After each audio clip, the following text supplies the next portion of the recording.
The Wizard of the Kremlin was Regal's May 4th mystery movie, the second of the week, and wow, what a letdown. It stars Paul Dano, Jude Law, Jeffrey Wright, and Alicia Vikander, and follows a political strategist, played by Dano, recounting his involvement in the rise of Vladimir Putin. The biggest issue right away is that this just isn't gripping at any point. There's no momentum, no tension, no sense of curiosity pulling you forward. I found myself drifting, checking the clock, and even dozing off, which is never a great sign for a political drama like this. Coming off something as charming and engaging as Regal's first mystery movie on May 3rd, The Sheep Detectives, this felt like hitting a brick wall. From the very beginning, there's just no hook. Nothing pulls you in, and worse, nothing keeps you there. The film is structured with Paul Dano's character telling his story to Jeffrey Wright, and everything plays out in flashbacks. The problem is, it's almost entirely exposition. We're constantly being told what will happen or what did happen instead of actually seeing it unfold in a compelling way. Now, Jude Law as Vladimir Putin, honestly, he's fine. There's even a bit of an eerie resemblance there, but the film never really gives him or us anything substantial to latch onto.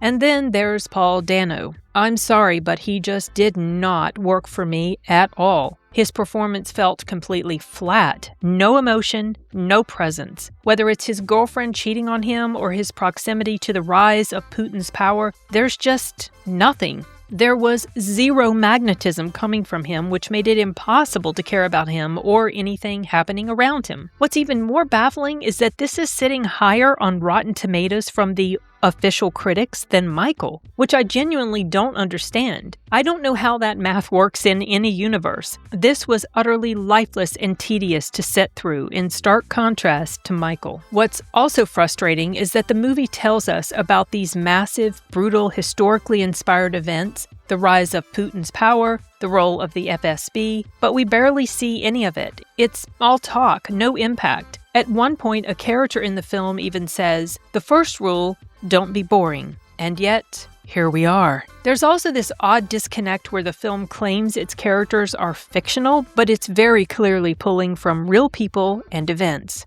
Honestly, a straightforward documentary about Putin would have been far more engaging than this. By the time we get to the ending, and you can see it coming a mile away, I felt nothing. No shock, no emotion, just relief that it was finally over. This was a complete miss for me. A dull, lifeless experience that never justifies its own story. If you were curious about this one, I'd say go in with low expectations, or just skip it. The Wizard of the Kremlin has landed on my list of worsts for the year.